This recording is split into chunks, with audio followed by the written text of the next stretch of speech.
विविध प्रकार के दानों की महिमा। युधिष्ठिर ने कहा, माधव, आपके मुंह से इस धर्म में अमृत का श्रवण करते मुझे तृप्ति नहीं होती। आप दूसरे प्रकार के दानों का, जिन्हें अभी तक आपने नहीं बतलाया है, वर्णन कीजिए। क्रमशः उनका फल भी बताने की कृपा कीजिए। भगवान ने कहा, राजन, गाड़ी खींचने वाला एक बैल भी 10 गऊओं के समान है। जो मनुष्य क्षत्रिय, सदाचारी एवं दरिद्र ब्राह्मण को भारी बोझ ढोने में समर्थ एक जोड़ा बैल दान करता है, उसका 1000 गऊओं के दान का फल मिलता है। पांडुनंदन, दरिद्र को ही दान देना चाहिए, धनवान को नहीं। वर्षा का फल तालाब में ही देखा जाता है, समुंदर में नहीं। जो पुरुष वेद के जानने वाले धनहीन ब्राह्मण को दीपक के प्रकाश से युक्त शैया और आसनों से विभूषित, भांति भांति के बर्तनों और अन्य सामग्रियों से युक्त, धन धान्य से अलंकृत दासी, गौ और भूमि से संपन्न तथा सब प्रकार के साधनों से परिपूर्ण गृह प्रदान करता है, उसको देवता, पितृ, अग्नि और ऋषिगण प्रसन्न होकर सूर्य के समान तेजस्वी विमान देते हैं तथा उसी में बैठकर वे अनुपम शोभा से संपन्न हो परम उत्तम ब्रह्मलोक में पदार्पण करता है। वहाँ महाप्रलय पर्यंत बड़े आनंद से समय व्यतीत करता है। जो मनुष्य भक्ति के साथ वस्त्र, माला और चंदन चढ़ाकर ब्राह्मण की पूजा करता तथा उसे बिछोनों से शैया दान करता है, वह वेद मंत्रों के बल से चलने वाले सुंदर विमान पर आरूढ़ हो सप्त ऋषियों के लोक में जाता और वहाँ ब्रह्मवादी महर्षियों से पूजित होता है। उस लोक में 30 चतुर्युगी तक देवताओं की भांति क्रीड़ा करके वह मनुष्य लोक में वेद वेता ब्राह्मण होता है। जो रास्ते के थके मांदे दुर्बल ब्राह्मणों को विश्राम देता है, उसका 1 वर्ष का किया हुआ पाप तत्काल नष्ट हो जाता है। तदंतर जब वह भक्ति पूर्वक अतिथि के दोनों चरणों को पखारता है, उस समय उसके 10 वर्ष के किए हुए पाप नष्ट हो जाते हैं। तथा यदि वह उसके दोनों पैरों से घी या तेल मलकर उसकी पूजा करता है, तो उसके 12 वर्षों के पाप तुरंत नष्ट हो जाते हैं। जो घर पर आए हुए ब्राह्मण का स्वागत करके उसे आसन और अभ्युत्थान देकर पूजा करता है, वह देवताओं का प्रिय होता है। अतिथि के स्वागत से अग्नि, उसे आसन देने से इंद्र और अगवानी करने से अतिथियों पर प्रेम रखने वाले पितृ प्रसन्न होते हैं। इस प्रकार अग्नि, इंद्र और पितरों के प्रसन्न होने पर मनुष्य का 1 वर्ष का पाप तत्काल नष्ट हो जाता है। जो मनुष्य ब्राह्मणों को स्वारी दान करता है, वह रत्नों से चित्रित विमान पर बैठकर स्वर्गलोक को जाता है। जो पुरुष पत्ते, फूल और फलों से भरे वृक्ष को वस्त्रों और आभूषणों से विभूषित करके चंदन और फूलों से उसकी पूजा करता तथा वेद वेता ब्राह्मण को भोजन कराकर दक्षिणा के साथ वह वृक्ष दान करता है, वह स्वर्ण जटित सुंदर विमान पर बैठकर जय जयकार के शब्द सुनता हुआ इंद्रलोक में जाता है। वहाँ उसके मन में जो जो इच्छाएं होती हैं, उन सबको कल्प वृक्ष पूर्ण करता है। जो पुरुष भक्ति पूर्वक मंदिर बनवाकर उसमें मेरी प्रतिमा की स्थापना करता और दूसरे से उसकी पूजा करवाता या स्वयं भक्ति के साथ पूजा करता है, वह 1000 अश्वमेध यज्ञ का फल पाकर मेरे परम धाम को पधारता तथा वहाँ से कभी लौटकर इस लोक में नहीं आता। जो मनुष्य देव मंदिर में, ब्राह्मण के घर में, गौशाला में और चौराहे पर दीपक जलाता है, वह स्वर्ण में विमान पर बैठकर संपूर्ण दिशाओं को दैदीप्यमान करता हुआ सूर्य लोक को जाता है। उस समय श्रेष्ठ देवता उसकी सेवा में उपस्थित रहते हैं। वह महातपस्वी पुरुष करोड़ों वर्ष तक सूर्य लोक में यथेष्ट विहार करने के पश्चात मृत्यु लोक में आकर वेद वेदांगों में प्रांगत ब्राह्मण होता है। जो मनुष्य ब्राह्मण को कर्णिका, कमंडल, गिलास अथवा महान जल पात्र दान करता है, वह सदा तृप्त रहता है। उसे सब प्रकार के सुगंधित पदार्थ सुलभ होते हैं तथा उसकी इंद्रिय और मन सदा प्रसन्न रहते हैं। इतना ही नहीं, वह हंस और सारसों से जुते हुए सुंदर विमान पर बैठकर दिव्य गंधर्वों से सेवित वरुण लोक में जाता है। जो गर्मी के 3 महीनों में जीवों के जीवन भूत जल का दान करता है, उसे 1 करोड़ कपिला दान का पुण्य फल प्राप्त होता है तथा वह पूर्ण चंद्रमा के समान प्रकाशमान विमान पर आरूढ़ होकर इंद्र भवन की यात्रा करता है। वहाँ देवता और गंधर्वों से सेवित होकर 30 करोड़ युगों तक यथेष्ट सुख भोगने के पश्चात इस लोक में आकर चारों वेदों का ज्ञाता ब्राह्मण होता है। सिर में लगाने के लिए तेल दान करने से मनुष्य तेजस्वी, दर्शनीय, सुंदर, रूपवान, शूरवीर और पंडित होता है। वस्त्र दान करने वाला पुरुष भी तेजस्वी, दर्शनीय, सुंदर, श्री संपन्न और मनोरम होता है। जो पुरुष जूता और छाता दान करता है, वह महान तेज से संपन्न हो सोने के बने हुए सुंदर रथ पर बैठकर इंद्रलोक में जाता है। जो काठ की खड़ाऊं दान करते हैं, वे काष्ठ निर्मित विमानों पर आरूढ़ होकर श्रेष्ठ देवताओं से सेवित हो धर्मराज के रमणीय नगर में प्रवेश करते हैं। दातन का दान करने से मनुष्य मधुरभाषी होता है, उसके मुँह से सुगंध निकलती रहती है तथा वह लक्ष्मीवान एवं बुद्धि और सौभाग्य से संपन्न होता है। जो पुरुष वैशाख के महीने में विशाखा नक्षत्र के दिन अत्यंत भक्तिपूर्वक सूर्य नारायण की प्रसन्नता के उद्देश्य से ब्राह्मणों को विधिवत पूजा करके उन्हें तिल और गुड़ के लड्डू दान करते हैं, उन्हें विधिवत गौ दान करने का फल मिलता है तथा वे मेरे लोकों में प्रतिष्ठित होते हैं। जो मनुष्य अतिथि और कुटुंबी जनों को भोजन करा लेने के पश्चात स्वयं भोजन करता, सदा व्रत का पालन करता, सत्य बोलता, क्रोध से दूर रहता तथा स्नान आदि के द्वारा सर्वदा पवित्र रहता है, वह दिव्य विमान के द्वारा इंद्रलोक की यात्रा करता है। जो 1 वर्ष तक प्रतिदिन 1 वक्त भोजन करता, ब्रह्मचारी रहता, क्रोध को काबू में रखता तथा सत्य और सोच का पालन करता है, वह भी दिव्य विमान में बैठकर इंद्रलोक में पदार्पण करता है। जो 1 वर्ष तक चौथे वक्त अर्थात प्रति दूसरे दिन भोजन करता, ब्रह्मचर्य का पालन करता और इंद्रियों को काबू में रखता है, वह विचित्र पंख वाले मोरों से जुते हुए अद्भुत ध्वजा से शोभायमान दिव्य विमान पर आरूढ़ हो मेहंदर लोक में गमन करता है। वह 12 करोड़ वर्षों तक आनंद का अनुभव करता है। जो मुझ में चित्त लगाकर 1 महीने तक उपवास करता तथा प्रतिदिन स्नान करते इंद्रियां, क्रोध और बुद्धि को वश में रखता है, इस प्रकार नियम समाप्त होने पर श्रेष्ठ ब्राह्मणों को भोजन कराकर उन्हें प्रसन्न चित्त से दक्षिणा देता है, वह महान तेजस्वी होकर सर्वश्रेष्ठ ब्रह्मलोक में जाता है। वह दिव्य ऋषियों से सेवित होकर 100 करोड़ वर्षों तक इच्छा अनुसार आनंद का भोग करता है। जो मनुष्य पवित्र और मेरी सेवा से प्रायण होकर मेरे श्री विग्रह में मन लगाता तथा चतुर्दशी के दिन रुद्र अथवा दक्षिणामूर्ति में चित्त एकाग्र करता है, वह महान तपस्वी पुरुष सिद्धों, ब्रह्म ऋषियों, देवताओं से पूजित होकर गंधर्वों और भूतों का गान सुनता हुआ मुझ में या शंकर में प्रवेश कर जाता है तथा उसका इस संसार में फिर जन्म नहीं होता। जो मनुष्य गौ, स्त्री, गुरु और ब्राह्मण की रक्षा के लिए प्राण दे डालते हैं, वे इंद्रलोक में जाते वहाँ इच्छा अनुसार विचरने वाले स्वर्ण के बने हुए विमान पर रहकर 1 मनवंतर तक दिव्य आनंद का अनुभव करते हैं। देने की प्रतिज्ञा की हुई वस्तु को ना देने से अथवा दी हुई वस्तु को छीन लेने से जन्म भर का किया हुआ सारा दान पुण्य नष्ट हो जाता है। जो दान क्षत्रिय ब्राह्मणों को नहीं दिया जाता उसको कुछ फल नहीं मिलता तथा जहाँ क्षत्रिय ब्राह्मण भोजन नहीं करते वहाँ देवता भी आहार नहीं ग्रहण करते। वेद वेता ब्राह्मणों से बढ़कर दूसरा कोई देवता नहीं है तथा उन्हें भोजन कराने से बढ़कर परलोक के लिए दूसरा कोई निधि नहीं है। पंच महायज्ञ, विधिवत स्नान और उसके अंगभूत कर्म, भगवान के प्रिय पुष्प तथा भगवत भक्तों का वर्णन। युधिष्ठिर ने पूछा, भगवान, द्विजातियों का पंच महायज्ञों का अनुष्ठान किस प्रकार करना चाहिए? उन यज्ञों के नाम भी बताने की कृपा कीजिए। भगवान ने कहा, युधिष्ठिर, जिनके अनुष्ठान से गृहस्थ पुरुषों को ब्रह्मलोक की प्राप्ति होती है उन पंच महायज्ञों का वर्णन करता हूँ, सुनो। ऋभु यज्ञ, ब्रह्म यज्ञ, भूत यज्ञ, मनुष्य यज्ञ और पितृ यज्ञ, ये पंच यज्ञ कहलाते हैं। इनमें ऋभु यज्ञ तर्पण को कहते हैं, ब्रह्म यज्ञ स्वाध्याय का नाम है, समस्त प्राणियों के लिए अन्न की बलि देना भूत यज्ञ है, अतिथियों की पूजा को मनुष्य यज्ञ कहते हैं और पितरों के उद्देश्य से जो श्राद्ध आदि कर्म किए जाते हैं उनको पितृ यज्ञ संज्ञा है। हित, अहुत, परहुत, प्राशित और बलिदान, ये पाक यज्ञ कहलाते हैं। वैश्व देव आदि कर्मों में जो देवताओं के निमित्त हवन किया जाता है उसे विद्वान पुरुष हुत कहते हैं। दान दी हुई वस्तु को अहुत कहते हैं। ब्राह्मणों को भोजन कराने का नाम परहुत है। प्राण्याग्निहोत्र की विधि से जो प्राणों को 5 ग्रास अर्पण किए जाते हैं उनकी प्राशित संज्ञा है तथा गौ आदि प्राणियों की तृप्ति के लिए जो अन्न की बलि दी जाती है उसी का नाम बलिदान है। इन 5 कर्मों को पाक यज्ञ कहते हैं। कितने ही विद्वान इन पाक यज्ञों को ही पंच महायज्ञ कहते हैं, किंतु दूसरे लोग जो महायज्ञ के स्वरूप को जानने वाले हैं ब्रह्म यज्ञ आदि को ही पंच महायज्ञ मानते हैं। ये सभी प्रकार से महायज्ञ बताए गए हैं। घर पर आए हुए भूखे ब्राह्मणों को यथाशक्ति निराश नहीं लौटाना चाहिए।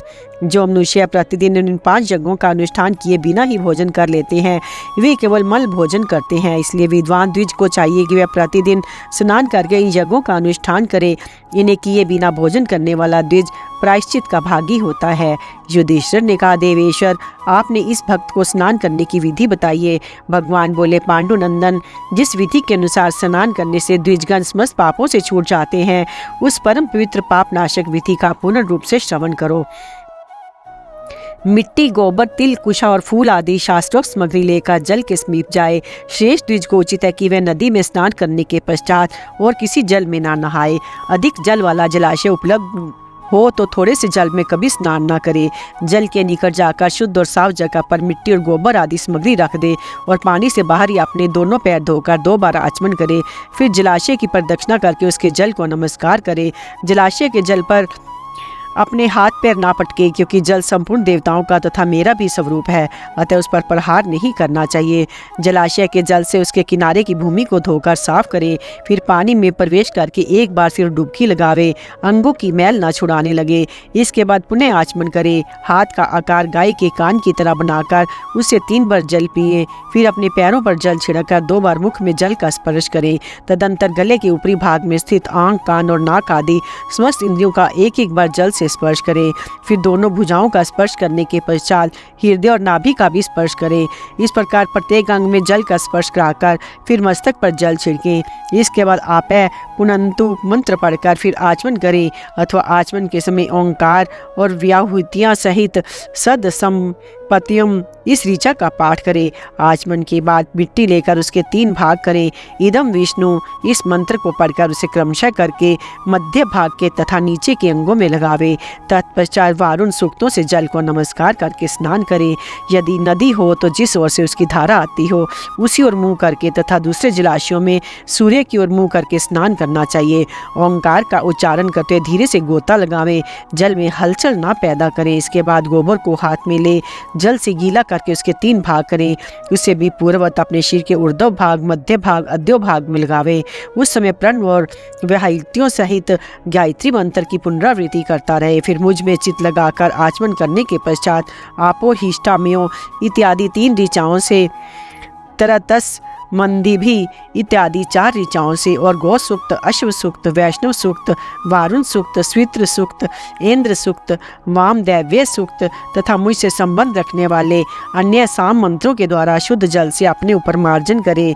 फिर जल के भीतर स्थित होकर अघमर्षण सूक्त का जाप करें, अथवा प्रण एवं व्याहृतियों सहित गायत्री मंत्र जपे, या जब तक सांस रुके तब तक मेरा स्मरण करते केवल प्रणव का ही जप करता रहे। इस प्रकार स्नान करके जलाशय के किनारे आकर धोए और शुद्ध वस्त्र, धोती और चादर धारण करे। चादर को कांख से रस्सी की भांति लपेटकर बांधे नहीं। जो वस्त्र को कांख में रस्सी की भांति लपेटकर वैदिक कर्मों का अनुष्ठान करता है उसके कर्म को राक्षस, दानव और दैत्य बड़े हर्ष से भरकर नष्ट कर डालते हैं। इसलिए कांख को वस्त्र से बांधना नहीं चाहिए, इस बात का सदा ध्यान रखना चाहिए। वस्त्र धारण के पश्चात धीरे धीरे हाथ और पैरों की मिट्टी मलकर धो डालें। फिर गायत्री मंत्र पढ़कर आचमन करें और पूर्व या उत्तर की ओर मुंह करके एकाग्रचित्त से वेदों का स्वाध्याय करें।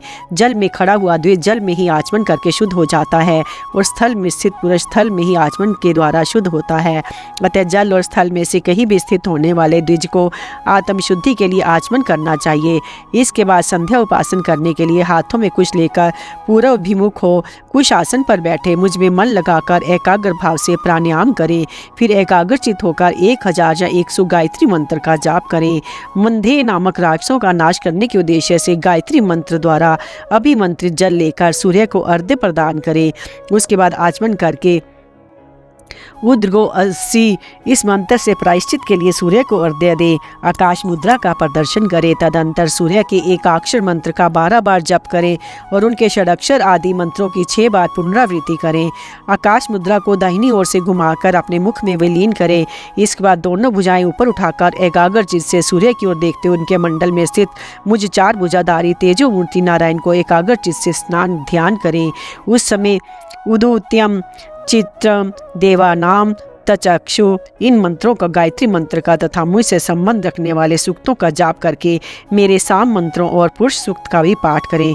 तत्पश्चात हंस शुचिशत इस मंत्र को पढ़कर सूर्य की ओर देखें और प्रदक्षिणा पूर्वक उन्हें नमस्कार करें। इस प्रकार संध्या उपासन समाप्त होने पर क्रमशः ब्रह्मा जी का, मेरा, शंकर जी का, प्रजापति का, देवताओं और देव ऋषियों का, अंगों सहित वेदों, इतिहासों, यज्ञों और समस्त पुराणों का, अप्रसाओं का, ऋतुकला, काष्ठा, रूप, संवत्सर तथा भूत समुदायों का, भूतों का, नदियों और समुद्रों का तथा पर्वतों, उन पर रहने वाले देवताओं, औषधियों और वनस्पतियों का जल से तर्पण करें। तर्पण के समय जनेऊ को बाएं कंधे पर रखें तथा दाएं और बाएं हाथ की अंजलि से जल देते हुए उपयुक्त देवताओं में से प्रत्येक का नाम लेकर तृप्यताम पद का उच्चारण करें। विद्वान पुरुष को चाहिए कि मंत्र दृशा मरीचि आदि नारद आदि ऋषियों की निविति होकर अर्थात जनेऊ को गले में माला की भांति पहन करके एकाग्र चित्त से तर्पण करे। इसके बाद जनेऊ को दाहिने कंधे पर रखकर आगे बताई जाने पितृ संबंधी देवताओं एवं पितरों का तर्पण करे। कव्यवाट, अग्नि, सोम, व्यवस्त, अर्यमा, अग्निश्वात और सोमपा ये पितृ संबंधी देवता हैं। इनका तिल सहित जल से कुशाओं पर तर्पण करें। तृप्यताम पद का उच्चारण करें। तदंतर पितरों को तर्पण आरंभ करें। उनका क्रम इस प्रकार है: पिता, पितामह और पर पितामह तथा माता पितामयी और पर पितामयी। इनके सिवा गुरु, आचार्य, पितृश्वसा, मातृश्वसा, बुआ, मौसी, मातामही, उपाध्याय, मित्र, बंधु, शिष्य, रीतिवज और जाति भाई आदि में भी जो मर गए हों उन पर दया करके ईर्ष्या द्वेष त्याग कर उनका भी तर्पण करना चाहिए।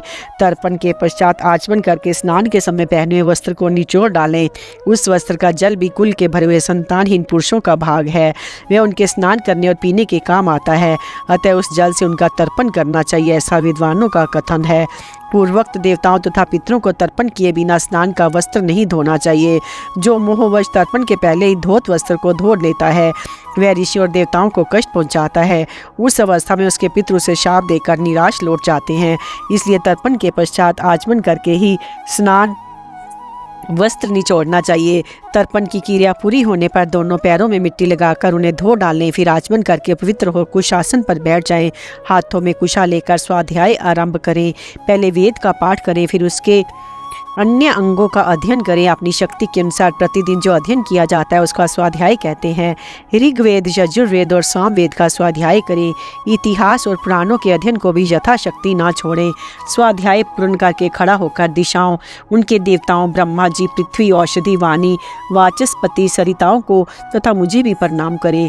फिर जल लेकर प्रणव युक्त नमो धभ्यं ये मंत्र पढ़कर पूर्व जल देवता को नमस्कार करें। इसके बाद घृणी, सूर्य तथा आदित्य आदि नामों का उच्चारण करके अपने मस्तक पर दोनों हाथ जोड़कर सूर्य देव को प्रणाम करें और प्रणव का जप करते एकाग्र चित्त से उनका दर्शन करें। उसके बाद मुझे प्रिय लगने वाले पुष्पों से नित्य प्रति मेरी पूजा करें। युधिष्ठिर ने कहा, माधव, जो पुष्प आपको अत्यंत प्रिय हो तथा जिनमें आपका निवास हो उन सब का मुझसे वर्णन कीजिए।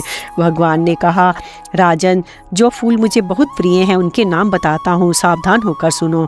कुमुद, करवीर, चनक, चंपा, मालती, जातिपुष, नंदाव्रत, नंदिक, प्लाश के फूल, पत्ते, दूर्वा, भृंगक और वनमाला ये फूल मुझे विशेष प्रिय हैं। सब प्रकार के फूलों से 1000 गुना अच्छा उत्पल माना गया है। उत्पल से पढ़कर पदम, पदम से बनकर शतदल, शतदल से सहस्त्रदल, सहस्त्रदल से पुंडरीक और 1000 पुंडरीक से बढ़कर तुलसी का गुण माना गया है। तुलसी से श्रेष्ठ है वक्त पुष्प और उससे भी उत्तम है सौवर्ण। सौवर्ण के फूल से बढ़कर दूसरा कोई भी फूल मुझे प्रिय नहीं है। फूल ना मिलने पर तुलसी के पत्तों के ना मिलने पर उसकी शाखाओं से और शाखाओं के ना मिलने पर तुलसी की जड़ के टुकड़ों से मेरी पूजा करें। यह वह भी ना मिल सके तो वहाँ तुलसी का वृक्ष रहा हो वहाँ का मिट्टी से ही भक्तिपूर्वक मेरा पूजन करें। अब त्यागने योग्य फूलों के नाम बता रहा हूँ, ध्यान देकर सुनो। किंकनी, मुनि, पुष्प, धुरधुर, पाटल, अतिमुक्तक, पुनाग, नक्तमालिक, यौधिक, शिरिका पुष्प, निर्गुंडे, लांगुली, जपा, अशोक, सेमल का फूल, कुकुब, केवीदार, वेभितक, पुरंटक, कल्पक, कालक, अंकोल, गिरिकर्णी, नीले रंग के फूल तथा एक पंखड़ी वाले फूल, इन सब का त्याग कर देना चाहिए। आग के फूल तथा आग के पत्ते पर रखे फूल भी वर्जित हैं। नीम के फूलों का भी परित्याग कर देना चाहिए। इसके अतिरिक्त जिनका निषेध नहीं किया गया है ऐसे सफ़ेद पंखड़ियों वाले सुगंधित पुष्प जितने मिल सके उनके द्वारा भक्त पुष्प को मेरी पूजा करनी चाहिए। युधिष्ठिर ने पूछा, भगवान आपके भक्त कैसे होते हैं, उनके नियम कौन कौन से हैं, ये बताने की कृपा कीजिए, क्योंकि मैं भी आपके चरणों में भक्ति रखता हूँ। भगवान ने कहा, राजन, जो दूसरे किसी देवता के भक्त ना होकर केवल मेरी ही शरण ले चुके हों तथा मेरे भक्तजनों के साथ प्रेम रखते हों वे मेरे ही भक्त कहे गए हैं। स्वर्ग और यश देने वाले होने के साथ ही जो मुझे विशेष प्रिय हों ऐसे व्रतों को मेरे भक्त पालन करते हैं। भक्त पुरुष को जल में तैरते समय एक वस्त्र के सिवा दूसरा नहीं धारण करना चाहिए। स्वस्थ रहते हुए दिन में कभी नहीं सोना चाहिए। मधुर और मांस का त्याग देना चाहिए। मार्ग में ब्राह्मण, गौ, पीपल और अग्नि के मिलने पर उनकी प्रदर्शना करके जाना चाहिए। पानी बरसते समय दौड़ना नहीं चाहिए। खाली नमक नहीं खाना चाहिए तथा सौभांजन और करंजन का भक्षण नहीं करना चाहिए। गौ को प्रतिदिन ग्रास अर्पण करें, अन्न में खटाई मिलाकर ना खाएं, दूसरे के घर से उठाकर आई हुई रसोई बासी अन्न तथा भगवान को भोग ना लगाएं, हुए पदार्थ का प्रयत्न पूर्वक त्याग करें, बहेड़े और क्रंच की छाया से दूर रहें, कष्ट में पड़ने पर भी ब्राह्मणों और देवताओं की निंदा ना करें। चारों वेदों के विद्वान, क्रियापरायण और बुद्धिमान ब्राह्मण के शरीर में 6 वृषल निवास करते हैं। क्षत्रियों के शरीर में 7, वैश्यों के देह में 8 और शूद्रों में 21 वृषलों का निवास माना गया है। काम, क्रोध, लोभ, मद, मोह और महामोह ये 6 वृषल ब्राह्मण के शरीर में स्थित बताए गए हैं। गर्व, स्तंभ, जड़ता, अहंकार, ईर्षा, दो पारुष्य, कठोर बोलना और क्रूरता ये 7 क्षत्रिय शरीर में रहने वाले वृषल हैं। तीक्ष्णता, कपट, माया, शठता, दंभ, सरलता का अभाव, चुगली और असत्य भाषण ये 8 वैश्य शरीर के वृषल हैं। तृष्णा, खाने की इच्छा, निद्रा, आलस्य, निर्दयता, क्रूरता, मानसिक चिंता, विषाद, प्रमाद, अधीरता, भय, घबराहट, जड़ता, पाप, क्रोध, आशा, अश्रद्धा, अनवस्था, निरशुंकता, अपवित्रता और मलिनता ये 21 वृषल शूद्र के शरीर में रहने वाले बताए गए हैं। ये सभी वृषल जिसके भीतर ना दिखाई दे वही वास्तव में ब्राह्मण कहलाता है। अतः ब्राह्मण यदि मेरा प्रिय होना चाहे तो सात्विक, पवित्र तथा क्रोधहीन होकर सदा मेरी पूजा करता रहे, जिसकी जीहा चंचल नहीं है, जो धैर्य धारण किए रहता है, जो 4 हाथ आगे तक दृष्टि रखते हुए चलता है, जिसने अपने चंचल मन और वाणी को वश में करके भय से छुटकारा पा लिया है, वह मेरा भक्त कहलाता है। ऐसे अध्यात्म ज्ञान से युक्त जितेंद्रिय ब्राह्मण जिनके यहाँ श्राद्ध में तृप्ति पूर्वक भोजन करते हैं, उनके पितृ उस भोजन से पूर्ण तृप्त होते हैं। धर्म की जय होती है, अधर्म की नहीं। सत्य की विजय होती है, असत्य की नहीं। क्षमा की जीत होती है, क्रोध की नहीं। इसलिए ब्राह्मण को क्षमाशील होना चाहिए। कपिला गौ का महात्म और उसके 10 भेद। वैशंपायन जी कहते हैं, राजन, दान और तपस्या के पुण्य फलों को सुनाकर युधिष्ठिर बहुत प्रसन्न हुए और उन्होंने भगवान श्री कृष्ण से पूछा, भगवान, जिसे ब्रह्मा जी ने अग्निहोत्र की सिद्धि के लिए पूर्व काल में उत्पन्न किया था, जो सदा ही पवित्र मानी गई है, उस कपिला गौ को ब्राह्मणों को किस प्रकार दान करना चाहिए? वह पवित्र लक्षणों वाली गौ किस दिन और कैसे ब्राह्मणों को देनी चाहिए? ब्रह्मा जी ने कपिला गौ के कितने भेद बतलाए हैं? इन सब बातों को मैं यथार्थ रूप से सुनना चाहता हूँ।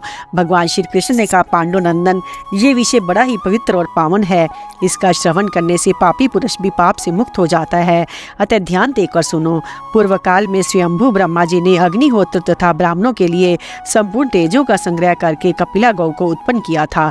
कपिला गौ पवित्र वस्तुओं में सबसे बढ़कर पवित्र, मंगलजनक पदार्थों में सबसे अधिक मंगलकारिणी तथा पुष्पों में परम पुण्य स्वरूपा है। वह तपस्याओं में श्रेष्ठ तपस्या, व्रतों में उत्तम व्रत, दानों में श्रेष्ठ दान और सबका अक्षय कारण है। पृथ्वी पर जितने पवित्र तीर्थ और मंदिर हैं, संसार में जो कुछ पवित्र और रमणीय वस्तु हैं, उन सबका तेज निकालकर विश्व विधाता ब्रह्मा जी ने जगत को तारने के लिए कपिला गौ की सृष्टि की है। कपिला संपूर्ण तेजों का पुंज है। वे अमृत स्वरूप, मैध्य, शुद्ध, पवित्र करने वाली और उत्तम है। द्विजातियों को चाहिए कि वे सायंकाल और प्रातः काल में कपिला गौ के दूध, दही अथवा घी से अग्निहोत्र करें।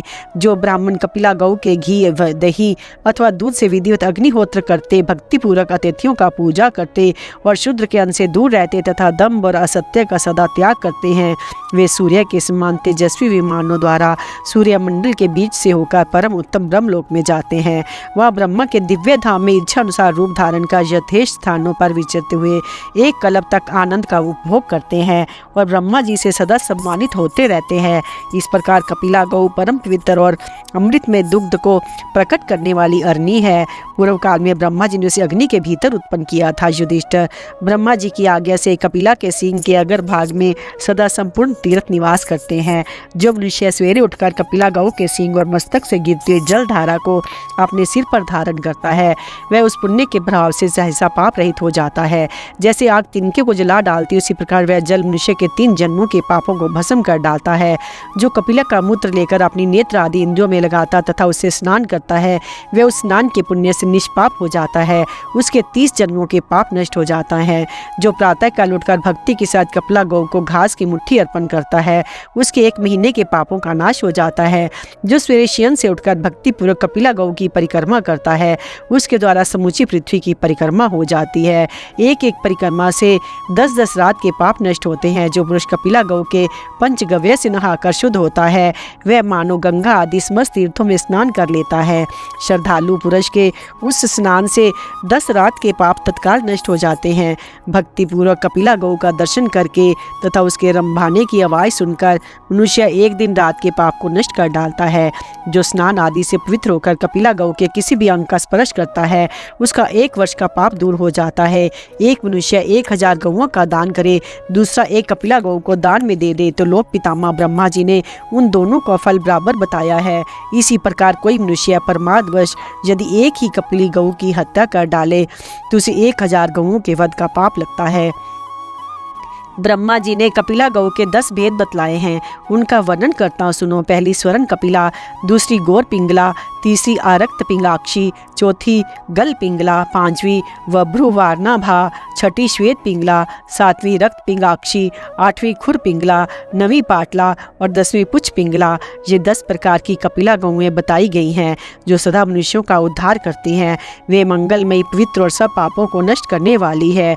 गाड़ी खींचने वाले बैलों के भी ऐसे ही 10 भेद बताए गए हैं। उन बैलों को ब्राह्मण ही अपनी सवारी में जोते, दूसरे वर्ण का मनुष्य उनसे सवारी का काम ना ले। गाड़ी में जुते रहने पर उन बैलों को हुंकार की आवाज़ देकर अथवा पत्ते वाली टहनी से हांके, डंडे से, छड़ी से, रस्सी से मारकर ना हांके। जब बैल भूख, प्यास और परिश्रम से थके हुए हों तो उनकी इंद्रियां घबराई हुई हों तो उन्हें गाड़ी में ना जोतें। जब तक बैलों को खिलाकर तृप्त ना कर ले तब तक स्वयं भी भोजन ना करें।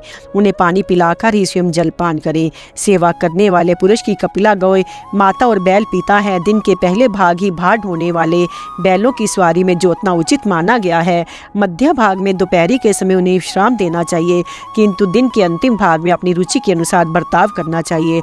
अर्थात आवश्यकता हो तो उनसे काम ले, ना हो तो ना ले। यहाँ जल्दी का काम हो अथवा जहाँ मार्ग में किसी प्रकार का भय आने वाला हो वहाँ विश्राम के समय यदि बैलों की सवारी में जोते तो पाप नहीं लगता, परंतु जो विशेष आवश्यकता ना होने पर ऐसे समय में बैलों को गाड़ी में जोता है उसे भ्रूण हत्या के समान पाप लगता है और वह रोरक नरक में पड़ता है।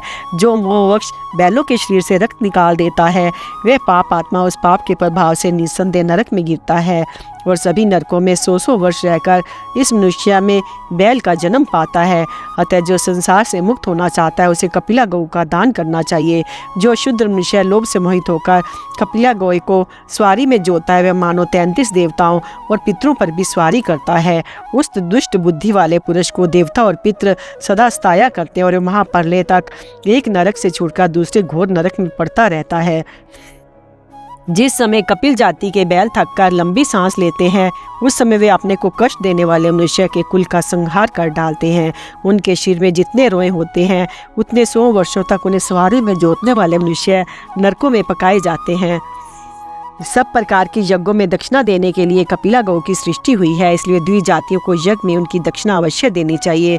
जो मनुष्य अग्निहोत्र के होम के लिए अमित तेजस्वी एवं धनहीन क्षत्रिय ब्राह्मण को प्रयत्न पूर्वक कपिला गौ दान में देता है वह उस दान से शुचित होकर मेरे गोलोक धाम में प्रतिष्ठित होता है।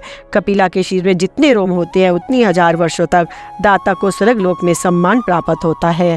जो मनुष्य कपिला के सींग और खुरों में सोना मढ़ाकर उसे विशुभ योग में उत्तरायण दक्षिणायन के आरंभ में दान करता है उसे अश्वमेध यज्ञ का फल मिलता है तथा उसे पुण्य के प्रभाव से मेरे लोक में जाता है।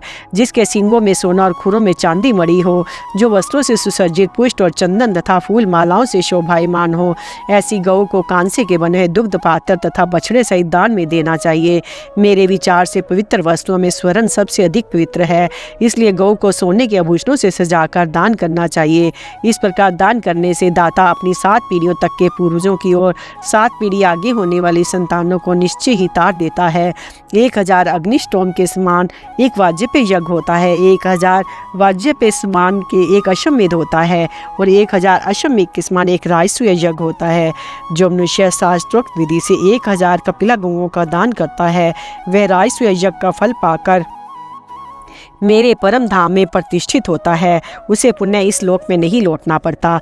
जो पुरुष कपिला गौ के खुरों और सिंगों से सोना मढ़ाकर उसे सब प्रकार के अलंकारों से सुशोभित करके कांसे की दोहिनी और बछड़े सहित दान करता है उसके पास वह गौ उन गुणों से युक्त कामधेनु के रूप में उपस्थित होती है।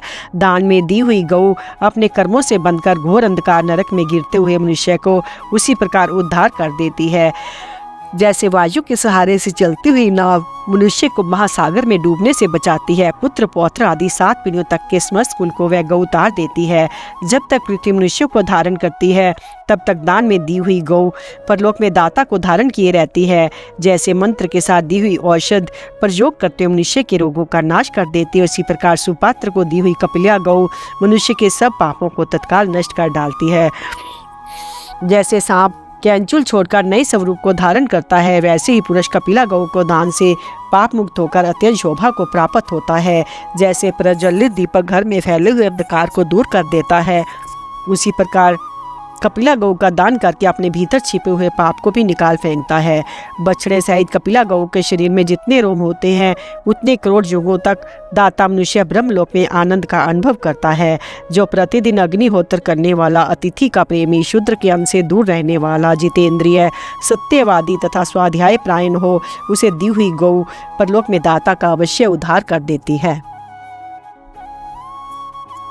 कपिला गौ का महात्म, अयोग्य ब्राह्मण तथा नरक और स्वर्ग में ले जाने वाले पाप और पुण्यों का वर्णन।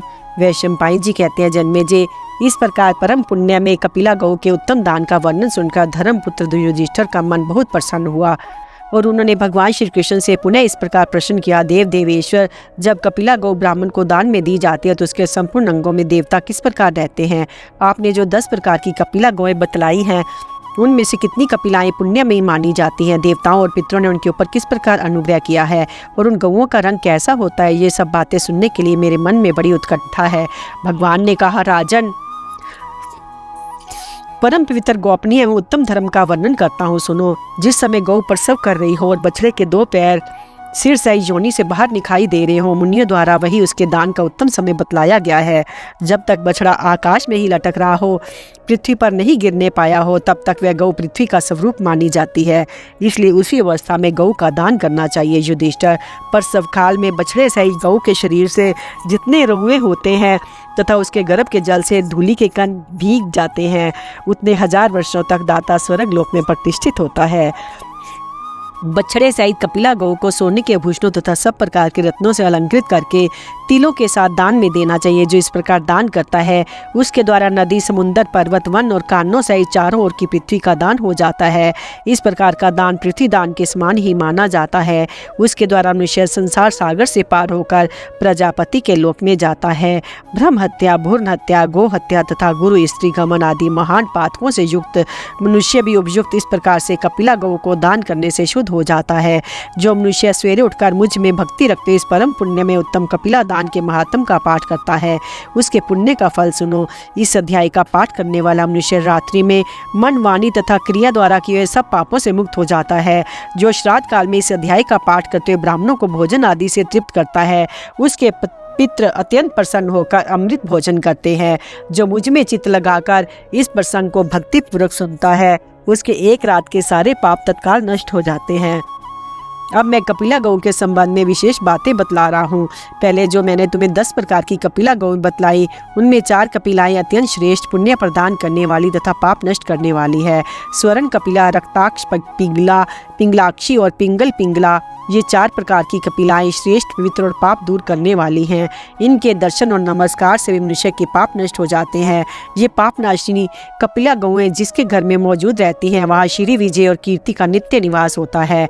इनके दूध से भगवान शंकर, दही से संपूर्ण देवता, घी से अग्निदेव तृप्त होते हैं। पिता, पितामह और पर पितामह तो एक बार भी कपिला गौ के दूध आदि देने पर करोड़ों वर्ष तक तृप्त रहते हैं।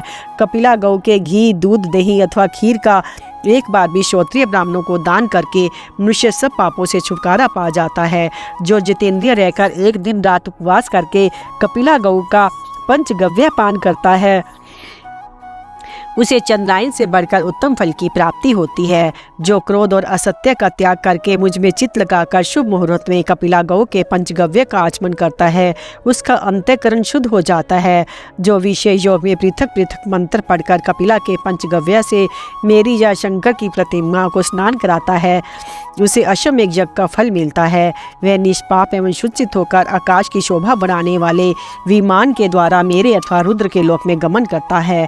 पूर्व काल में ब्रह्मा जी ने उत्तम वेद मंत्रों के द्वारा अग्निकुंड से स्वर्ण के समान कांतिमती कपिला गौ को उत्पन्न किया।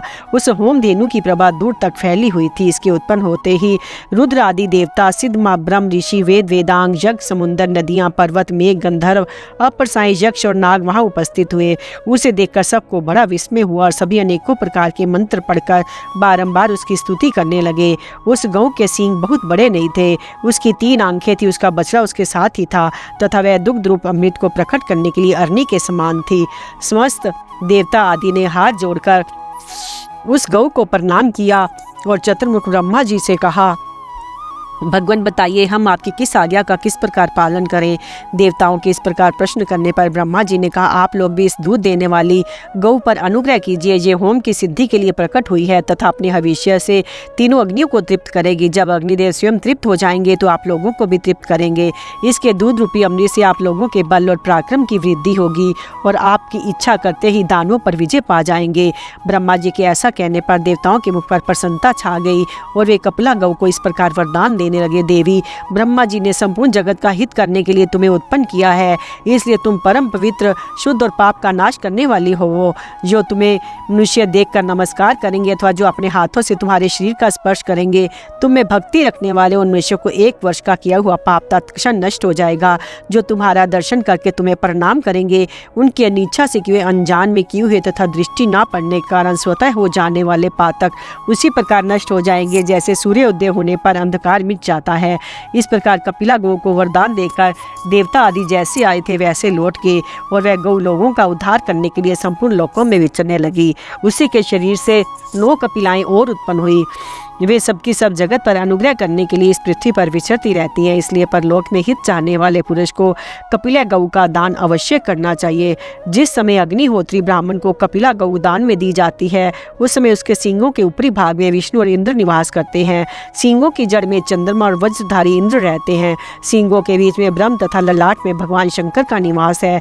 दोनों कानों में अश्विनी कुमार, नेत्रों में चंद्रमा और सूर्य, दांतों में मरुदगण, जीहा में सरस्वती, रोमकूपों में मुनि, चमड़े में प्रजापति, श्वासों में श्रृंग, पद और क्रम सहित 4 वेद, नासिका छिद्रों में गंध और सुगंधित पुष्प, नीचे के होठ में वसुगण, मुख में अग्नि, कक्ष में साध्य देवता, गर्दन में पार्वती, पीठ पर नक्षत्र, कुगुद के स्थान में आकाश, आपान में सब तीर्थ, मूत्र में साक्षात गंगा जी, गोबर में लक्ष्मी जी, नासिका में ज्येष्ठा देवी, नितंबों में पितृ, पूंछ में भगवती रमा, दोनों पसलियों में विश्वदेव, छाती में शक्तिधारी कार्तिकेय, घुटनों, जंघों और उरुओं में 5 वायु, खुरों के मध्य में गंधर्व और खुरों के अग्रभाग में सर्प निवास करते हैं। 4 समुंदर उसके 4 स्तन हैं। रति, मेधा, क्षमा, स्वाहा, श्रद्धा, शांति, धृति, स्मृति, कीर्ति, दीप्ति, क्रिया, कांति, तुष्टि, पुष्टि, संतति, दिशा और परदिशा आदि देवियां सदा कपिला गौ का सेवन किया करती हैं। देवता, पितृ, गंधर्व, अप्रसाएं, लोकद्वीप, समुंदर, गंगा आदि नदियां तथा अंगों और यज्ञों सहित संपूर्ण वेद नाना प्रकार के मंत्रों से कपिला गौ की प्रसन्नता पूर्वक स्तुति किया करते हैं। वे कहते हैं, संपूर्ण देवताओं से वंदित पुण्यमयी कपिला देवी, तुम्हें नमस्कार है। ब्रह्मा जी ने तुम्हें अग्निकुंड से उत्पन्न किया है। तुम्हारी प्रभा विस्तृत और शक्ति महान है। समस्त तीर्थ तुम्हारे ही स्वरूप है। तुम सबका शुभ करने वाली हो। समस्त देवता आकाश में खड़े होकर बारंबार कहा करते हैं, हो ये कपिला गौ रूपी रतन कितना पवित्र और कितना उत्तम है। ये सब दुखों को दूर करने वाली है। आहा, ये धर्म से उपार्जित शुद्ध, श्रेष्ठ और महान धन है। कपिला गौ यदि चाहे तो भूलोकवासी संपूर्ण मनुष्य को ब्रह्मलोक में ले जा सकती है। पृथ्वी, घोड़ा, सोना, गऊ, चांदी, तिल और जौ, ये पदार्थ नित्यदिन ब्राह्मण को दान करने से दाता को महान आनंद की प्राप्ति होती है। युधिष्ठिर ने पूछा, देव देवेश्वर, हव्य और कव्य का उत्तम कौन सा है? उनमें किन ब्राह्मणों की पूजा करनी चाहिए और किन का परित्याग? भगवान ने कहा, युधिष्ठिर, देव कर्म पूर्वाह काल में करना चाहिए और पितृ कर्म श्राद्ध अपराह्न काल में करे। अयोग्य समय में किया हुआ दान राजस माना गया है, जिसके लिए लोगों में ढिंढोरा पीटा गया हो, जिसमें किसी असत्यवादी मनुष्य ने भोजन कर लिया हो तथा जो कुत्ते से छू गया हो तथा उस अन्न की राक्षसों का भाग समझना चाहिए। पतित, जड़ और उन्मत्त ब्राह्मण जितने भी मिले उनका देव यज्ञ और पितृ यज्ञ में सत्कार नहीं करना चाहिए। नपुंसक, अंगहीन, कोढ़ी और राज्यक्षमा तथा मृगी का रोगी भी श्राद्ध में आदर के योग्य नहीं माना गया है। वैद्य, पुजारी, झूठे नियम धारण करने वाला तथा सोमरस बेचने वाले ब्राह्मण श्राद्ध में सत्कार पाने के अधिकारी नहीं हैं।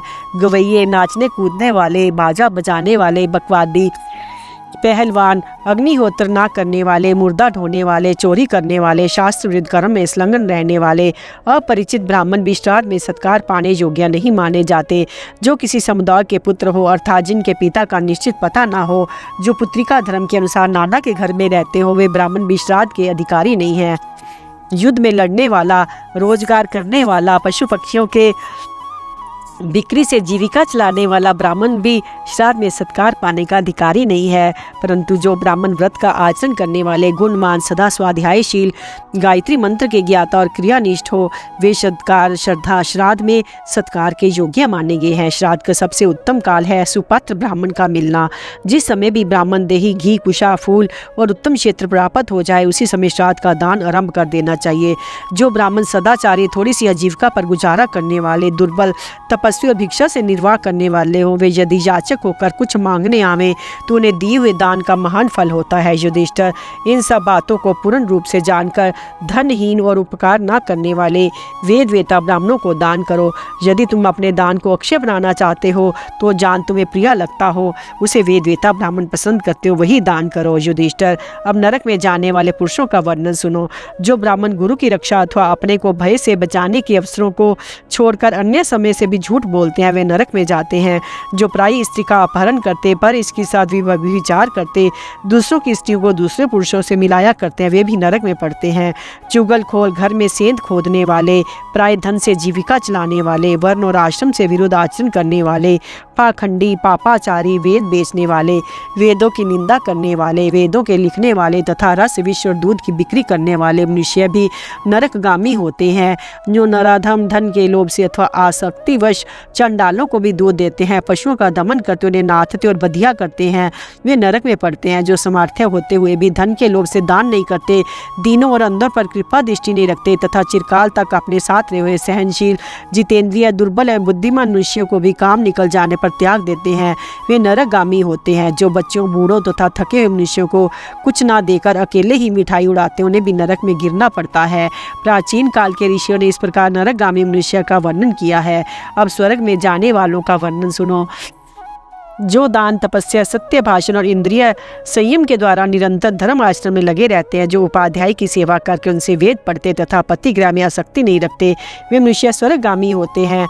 जो मधु, मांस, मदिरा से निवृत्त होकर उत्तम व्रत का पालन करते हुए पर स्त्री के संसर्ग से बचे रहते, माता पिता की सेवा करते, भाइयों के प्रति स्नेह रखते, भोजन के समय घर से बाहर निकलकर अतिथि सेवा करते, अतिथियों से प्रेम रखते, उनके लिए कभी अपना दरवाजा बंद नहीं करते, वे स्वर्गगामी होते हैं। जो दरिद्र मनुष्य की कन्याओं को धनियों से विवाह करा देते अथवा स्वयं धनी होते हुए दरिद्र की कन्या से विवाह करते हैं तथा जो श्रद्धापूर्वक रस, बीज और औषधियों का दान करते हैं, वे स्वर्गगामी होते हैं। जो मार्ग में जिज्ञासा करने वाले पथिकों को अच्छे बुरे, सुखदायक और दुखदायक मार्ग का ठीक ठीक परिचय दे देते हैं तथा जो अमावस्या, पूर्णिमा, चतुर्दशी, अष्टमी इन तिथियों में दोनों संध्याओं के समय आद्रा नक्षत्र में, जन्म नक्षत्र में, विषुव योग में और श्रवण नक्षत्र में स्थित मार्गों से बचे रहते हैं, मनुष्य भी स्वर्ग में जाते हैं। राजन, इस प्रकार हव्य कव्य के विधान का समय बताया गया और स्वर्ग तथा नरक में ले जाने वाले धर्म अधर्मों का वर्णन किया गया।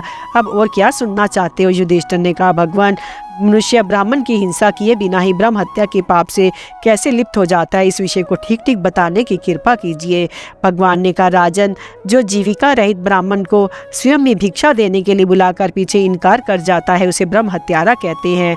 जो दुष्ट बुद्धि वाला पुरुष वेद वेता ब्राह्मण की जीविका छीन लेता है, वह भी ब्रह्मघाती ही है। जो क्रोध में भरकर किसी आश्रम पर, घर, गांव अथवा नगर में आग लगा देता है, प्यास से तड़पती हुई गऊओं को पानी के निकट पहुंचने में बाधा डालता है तथा वैदिक श्रुतियों और ऋषि प्रणीत शास्त्रों पर बिना समझे बुझे दोषारोपण करता है, वह भी ब्रह्म हत्या के पाप का भागी होता है। जो अंधे, पंगु और गूंगे मनुष्य का सर्वस्व हरण कर लेता है, जो मूर्खतावश गुरु को तू कहकर पुकारता, अहंकार के द्वारा उनका तिरस्कार करता तथा उनकी आज्ञा का उल्लंघन करके मनमाना बर्ताव करता है, उसे भी ब्रह्मघाती ही कहते हैं। जो मनुष्य क्रोध या द्वेष के कारण अथवा कटु वचन या फटकार सुनकर ऋतुकाल में स्त्री के पास नहीं जाता तथा जो दरिद्र मनुष्य का सर्वस्व छीन लेता है, वह भी ब्राह्मण की हत्या करने वाला ही माना गया है। युधिष्ठिर ने कहा, भगवान, जो दान सब दानों में श्रेष्ठ माना गया है उसको बतलाइए तथा जिन ब्राह्मणों को अन्न खाने योग्य ना हो उनका परिचय दीजिए। भगवान ने कहा, राजन, ब्रह्मा आदि सभी देवता अन्न की ही प्रशंसा करते हैं तथा अन्न के समान दान ना कोई हुआ है ना होगा, क्योंकि अन्न ही इस जगत में बल देने वाला है। अन्न के ही आधार पर प्राण टिके रहते हैं। अब मैं उन लोगों का परिचय दे रहा हूँ जिनका अन्न ग्रहण करने पर योग्य नहीं माना गया है। ध्यान देकर सुनो। यज्ञ में दीक्षित कर क्रोधी, शठ, शापग्रस्त, नपुंसक, भोजन में भेद करने वाले, वैद्य, दूत, उद्दिष्ट भोजी, वर्ण संकर तथा अशौच में पड़े हुए मनुष्य का अन्न, शूद्र की जूठन तथा शत्रु का अन्न नहीं खाना चाहिए। इसी प्रकार पतित, चुगलखोर, यज्ञ का फल बेचने वाले, नट, कपड़ा बुनने वाले, जुलाहे, कृद्धन, अम्बष्ट, निषाद, रंगभूमि में नाटक खेलने वाले, सुनार, वीणा बजाकर जीने वाले, हथियार बेचने वाले, सूत, शराब बेचने वाले, धोबी, स्त्री के वश में रहने वाले, क्रूर और भैंस चराने वाले का अन्न भी अग्रह माना गया है। जिनके यहाँ मरण शोच के 10 दिन ना बीते हों उनका तथा वैश्यों का अन्न नहीं खाना चाहिए। कैदी, ज्वारी, धुत विद्या जानने वाले, परिवित का अन्न भी खाने योग्य नहीं है। जिसकी बड़ी बहन अविवाहित हो उस कन्या के साथ विवाह करने वाला ब्राह्मण तथा भाई के मर जाने पर उस स्त्री को उपभोग करने वाला पुरुष और राजा के अन्न का भी त्याग कर देना चाहिए। राजा को अन्न, तेज का, शूद्र का अन्न, ब्राह्मण तब का, सुनार का अन्न, आयु का और चमार का अन्न सुयश का नाश करता है। किसी समूह का और वैश्य का अन्न भी निंदित माना गया है। वैद्य का अन्न, पीव तथा व्यभिचारिणी के पति का अन्न वीर्य के समान माना गया है, इसलिए उसका त्याग कर देना चाहिए। जो उनका अन्न खाता है वह उनके चमड़े, रोई और हड्डी का ही भोजन करता है। यदि अनजान में इनका अन्न ग्रहण कर लिया हो तो 3 दिन तक उपवास करना चाहिए, किंतु जानबूझकर एक बार भी इनका अन्न खा लेने पर द्विज को प्राजपत्य व्रत का आचरण करना चाहिए। पांडुनंदन, अब मैं दानों का यथार्थ फल बतला रहा हूँ, सुनो। जल दान करने वाले को ही तृप्ति होती है, अन्न देने वाले को अक्षय सुख मिलता है। जिस तिल का दान करने वाला मनुष्य मन के अनुरूप संतान और दीप दान करने वाला पुरुष उत्तम नेत्र पाता है। भूमि देने वाले को भूमि, स्वर्ण दान करने वाले को दीर्घायु, ग्रह देने वाले को सुंदर भवन और चांदी दान करने वाले को उत्तम रूप की प्राप्ति होती है। वस्त्र देने वाला चंद्रलोक में और अश्व दान करने वाला अश्विनी कुमारों के लोक में जाता है। गाड़ी ढोने वाला बैल का दान करने वाला लक्ष्मी को पाता है। गौ दान करने वाला पुरुष गौ लोक के सुख का अनुभव करता है। सवारी और शैया दान करने वाला पुरुष को स्त्री की तथा भेद दान देने वाले को ऐश्वर्य की प्राप्ति होती है। धान्य दान करने वाला मनुष्य शाश्वत सुख पाता है। वेद पर दान करने वाला पुरुष पारब्रह्म को स्वरूप हो जाता है। जो सोना, पृथ्वी, गौ, अश्व, बकरा, वस्त्र, शैया और आसन आदि वस्तुओं को सम्मान पूर्वक ग्रहण करता तथा जो दाता न्याय अनुसार आदर पूर्वक दान करता है वे दोनों ही स्वर्ग में जाते हैं, परंतु जो इसके विपरीत अनुचित रूप से देते और लेते हैं उन दोनों को नरक में गिरना पड़ता है। विद्वान पुरुष कभी झूठ न बोले, तपस्या करके उस पर गर्व न करे, कष्ट में पड़ जाने पर भी ब्राह्मणों का अनादर न करे तथा दान देकर उसका बखान न करे। झूठ बोलने से, यज्ञ का, गर्व करने से, तपस्या का, ब्राह्मण के अपमान से, आयु का और अपने मुंह से बखान करने पर दान का नाश हो जाता है। जीव अकेले जन्म लेता, अकेले मरता तथा अकेले ही पुण्य और पाप का फल भोगता है। बंधु बांधव मनुष्य के मरे हुए शरीर को काठ और मिट्टी के ढेले के समान पृथ्वी पर डालकर मुंह फेर कर चल देते हैं। उसमें केवल धर्म ही जीव के पीछे पीछे जाता है। मनुष्य का मन भविष्य के कर्मों का हिसाब लगाया करता है, किंतु काल उसके नाशवान शरीर को लक्ष्य करके मुस्कुराता रहता है। इसलिए धर्म को ही सहायक मानकर सदा उसी के संग्रह में लगे रहना चाहिए, क्योंकि धर्म की सहायता से मनुष्य दुस्तर नरक के पार हो जाता है। जिन्होंने अधिक जल से भरे हुए अनेकों सरोवर, धर्मशालाएं, कुएं और सुंदर पौंसले बनवाए हैं तथा जो सदा अन्न का दान करते और मीठी वाणी बोलते हैं उन पर यमराज का जोर नहीं चलता। धर्म और शौच के लक्षण, सन्यासी और अतिथि के सत्कार का उपदेश, शिष्टाचार, दान पात्र ब्राह्मण तथा अन्न दान की प्रशंसा। युधिष्ठिर ने पूछा, जनार्दन, मनीषी पुरुष धर्म को अनेकों प्रकार का और बहुत से द्वार वाला बताते हैं, वास्तव में उसका लक्षण क्या है, ये बताने की कृपा करें। भगवान ने कहा, राजन, तुम धर्म और शौच की विधि का क्रम संक्षेप से सुनो। अहिंसा, शौच, क्रोध का अभाव, क्रूरता का भाव, दम, शम और सरलता ये धर्म के निश्चित लक्षण है। ब्रह्मचर्य, तपस्या, क्षमा, मधुमास का त्याग, धर्म मर्यादा के भीतर रहना, मन को वश में करना, ये सब पवित्रता के लक्षण है। मनुष्य को चाहिए कि वह बचपन में विद्या अध्ययन करे, युवा अवस्था होने पर स्त्री के साथ विवाह करे, बुढ़ापे में मुनिवृत्ति का आश्रय, किंतु धर्म का आचरण सदा ही सब अवस्थाओं में करता रहे। ब्राह्मण का अपमान न करे, गुरुजनों की निंदा न करे और सन्यासी महात्माओं के अनुकूल बर्ताव करे। ये सनातन धर्म है। सन्यासी ब्राह्मणों का गुरु है, ब्राह्मण चारों वर्णों का गुरु है, पति अपनी स्त्री का गुरु है, राजा सबका गुरु है। यदि सन्यासी गृहस्थ के घर एक रात भी ठहर जाए तो वह उसके द्वारा जानबूझकर या अनजान में किए हुए समस्त पापों को भस्म कर डालता है। सन्यासी एक दंड धारण करने वाला हो, जो 3 दंड, बड़ी बड़ी जटाएं रखता हो या माथा मुंडाई रहता हो तो उसको गेरुआ वस्त्र पहनने वाला हो, उसकी पूजा ही करनी चाहिए। यदि गृहस्थ पुरुष सन्यासी और अतिथि की पूजा नहीं करते अथवा उनका अपमान करते हैं तो वे उन गृहस्थों को नरक में डाल देते हैं। इसलिए जो परलोक में अपना कल्याण चाहते हो उन पुरुषों को उचित है कि मुझ में समस्त कर्मों को अर्पण करने वाले मेरे शरणागत भक्तों को भक्ति जतन पूर्वक पूजा करे। ब्राह्मणों पर हाथ न छोड़े, गाय को कभी न मारे। जो इन दोनों पर प्रहार करता है उसे भ्रूण हत्या के समान पाप लगता है। अग्नि को मुंह से न फूके, पैरों को आग पर न तपावे, आग को पैर से न कुचले तथा पीठ की ओर से अग्नि का सेवन न करे। 2 जगह आग लगती हो तो उसके बीच में से न निकले। अग्नि में कोई अपवित्र वस्तु न डालें। उच्छिष्ट अवस्था में तथा सूतक में भी कभी अग्नि का स्पर्श न करें। अग्नि सर्व देवता रूप है, अतः शुद्ध होकर उसका स्पर्श करना चाहिए। मल या मूत्र की हाजत होने पर बुद्धिमान पुरुष को अग्नि का स्पर्श नहीं करना चाहिए, क्योंकि जब तक वह मल मूत्र का वेग धारण करता है तब तक अशुद्ध रहता है। भोजन बनाने के लिए दूसरे के घर से कभी आग नहीं लानी चाहिए, क्योंकि उस आग से तैयार हुए अन्न के द्वारा मनुष्य जो कुछ भी शुभ कर्म करता है उसके पुण्य का आधा भाग उस आग देने वाले को ही मिलता है।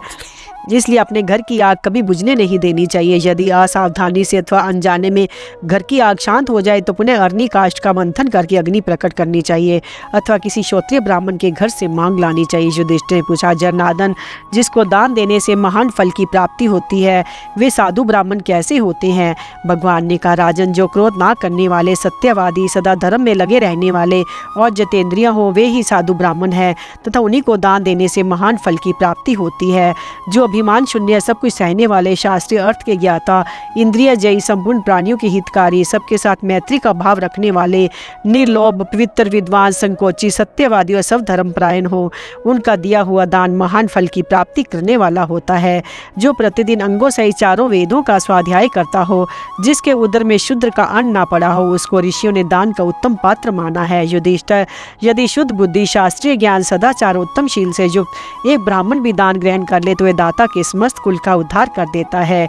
ऐसे ब्राह्मण को गाय, घोड़ा, अन्न और धन देना चाहिए। सत्पुरुषों द्वारा सम्मानित किसी गुणवान ब्राह्मण का नाम सुनकर उसे दूर से ही बुलाना और प्रयत्न पूर्वक उसका सत्कार तथा पूजन करना चाहिए। युधिष्ठिर ने कहा, देव देवेश्वर, धर्म और अधर्म की इस विधि का भीष्म जी ने विस्तार के साथ वर्णन किया था। आप इनके वचनों में सारभूत धर्म छांट कर बतलाइए। भगवान ने कहा, राजन, समस्त चराचर जगत अन्न के ही आधार पर टिका हुआ है। अन्न से ही प्राण की उत्पत्ति होती है, ये बात प्रत्यक्ष है। अतः अपना कल्याण चाहने वाले पुरुष को देश और काल का विचार करके भिक्षु को अवश्य अन्नदान करना चाहिए। ब्राह्मण बालक हो अथवा बूढ़ा, यदि वह रास्ते का थका मांदा घर पर आ जाए तो गृहस्थ पुरुष को बड़ी प्रसन्नता के साथ गुरु की भांति उसकी पूजा करनी चाहिए।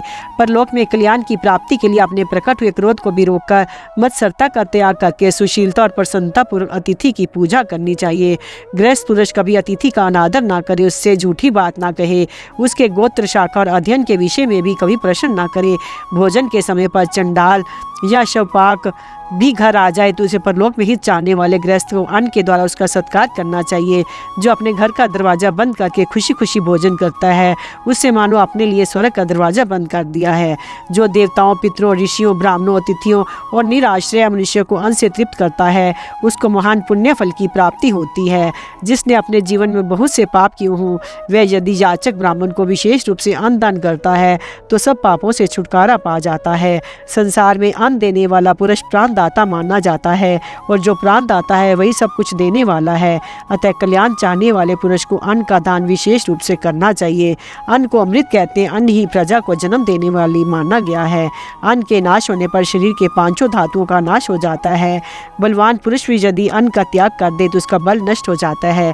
इसलिए श्रद्धा से हो या अश्रद्धा से अधिक चेष्टा करके अन्न दान देना चाहिए। सूर्य अपनी किरणों से पृथ्वी का सारा रस खींचते हैं। हवा उसे लेकर बादलों में स्थापित कर देती है। बादलों में पड़े हुए इस रस को इंद्र पुनः इस पृथ्वी पर बरसाते हैं। उससे अपल्वित होकर पृथ्वी तृप्त होती है तथा उसमें से अन्न के पौधे उगते हैं जिनसे संपूर्ण प्रजा का जीवन निर्वाह होता है। इस प्रकार सूर्य, वायु, मेघ और इंद्र ये एक ही समुदाय के अंतर्गत हैं जिनसे संपूर्ण भूतों का प्रादुर्भाव हुआ है।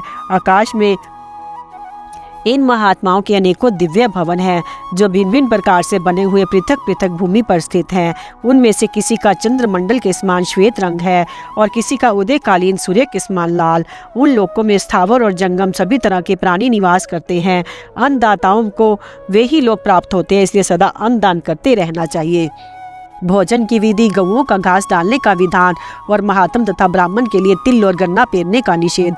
युधिष्ठिर ने कहा, मधुसूदन, अन्न दान का फल सुनकर मुझे बड़ी प्रसन्नता हुई है। अब भोजन की विधि बताने की कृपा कीजिए। भगवान ने कहा, पांडुनंदन, द्विजातियों के भोजन का जो विधान है उसे सुनो। श्रेष्ठ द्विज को उचित है कि वे स्नान करके पवित्र हो, शुद्ध और एकांत स्थान में बैठकर अग्नि में होम करे।